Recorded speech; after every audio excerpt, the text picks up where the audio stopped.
Muscat, the capital city of Oman, is a place where modernity is deeply intertwined with history. Nestled between mountains and the sea lies Mutra, the city's historical center. The square in front of the souk is a popular meeting point where men wear the traditional Omani attire, white robes, the dishdasha, and the kuma, a hand-embroidered cap bow.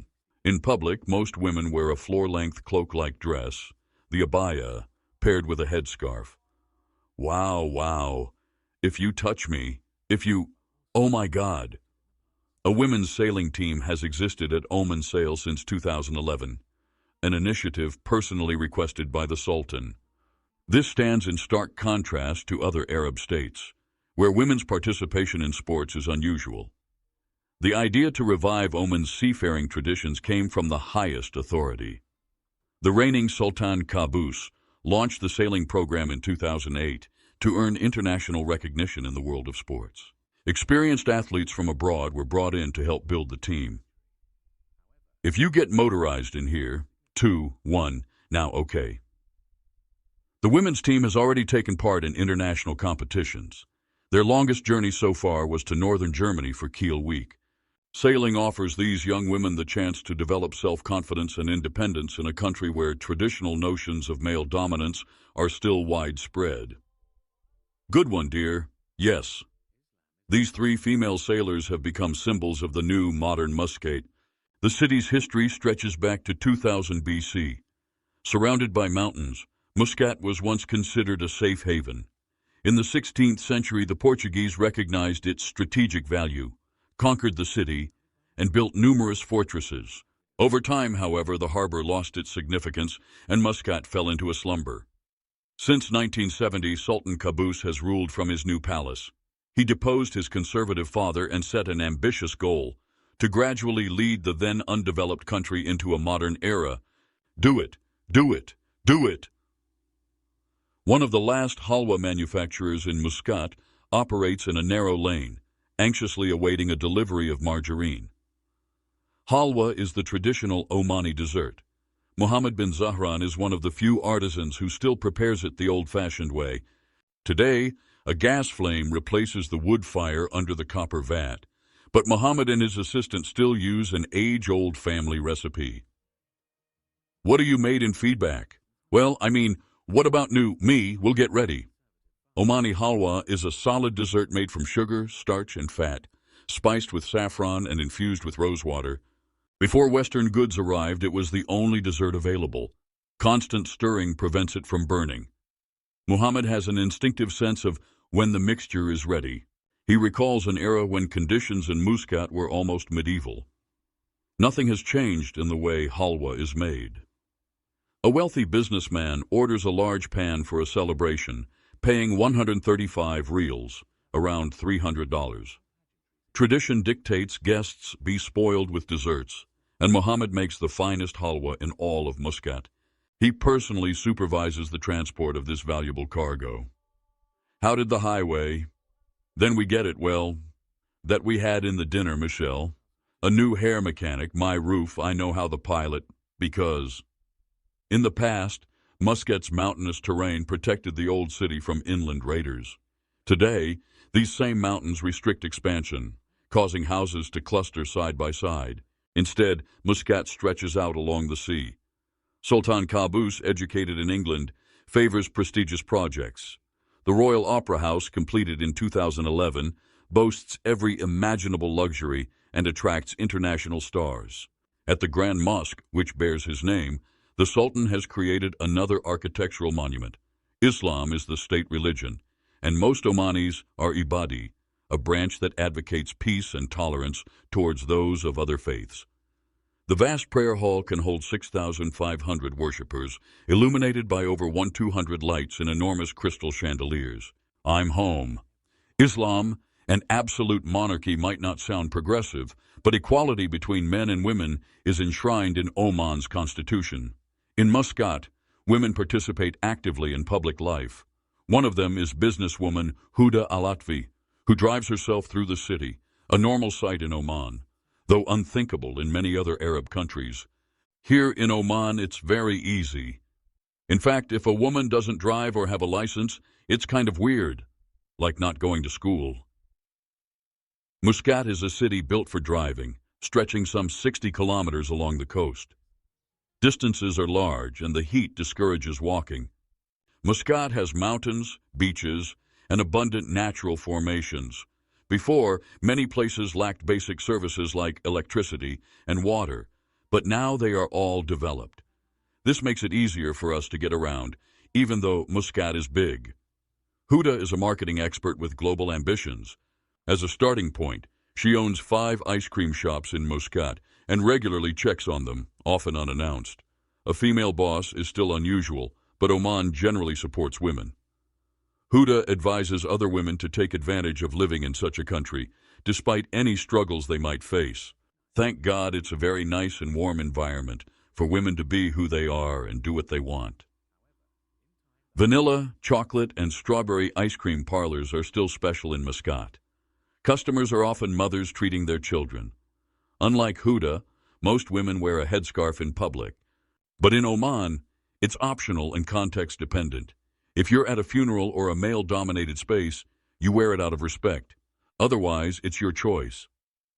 Oman's open-minded culture respects individuals, woman or man, for who they are and what they do. Next on Huda's schedule is a lecture at a university school of economics and finance, where she shares her business experiences. Before 1970, only 3 Quranic schools for boys existed. Now, school is compulsory for girls, and so many women pursue higher education that universities sometimes impose quotas for men. In Huda's class, young women overwhelmingly dominate, shaping the nation's future. Control them, control my fears, and be independent, okay? After the lecture, Huda heads to another appointment. She recently moved her company into a new building in Muscat's industrial area. Once everything is ready, ice cream production will happen here. Huda meets her business partner and husband, Rami. Hey babe, how are you? How was your lecture? Rami manages the lab where new flavors are developed. Today he experiments with frankincense ice cream. Working as a married couple can be challenging. They try not to mix home and business, allocating tasks to avoid conflicts. Huda finds it difficult while Rami enjoys spending time together both at home and at work. So, yeah, I think this is approved for the day, and we need to meet about the business.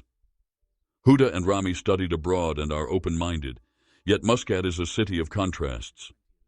Just around the corner, it can feel as though time has stood still.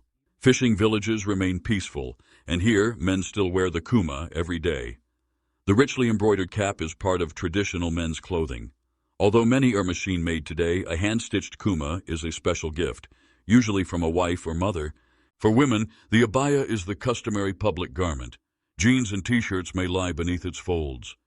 Before Oman became prosperous through petroleum and gas exports, life was hard.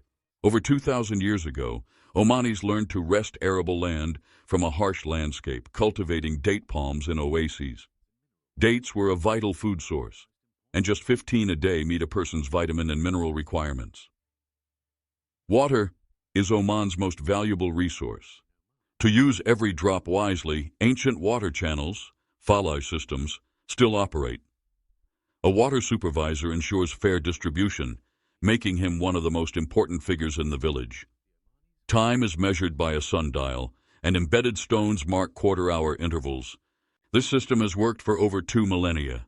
Villagers share the duty of maintaining the channels. Through simple locks, water is directed onto fields, sustaining village life.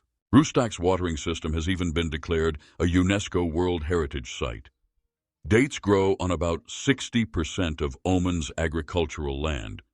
Plantation owner Hilal must hand-pollinate his palms to ensure a good harvest.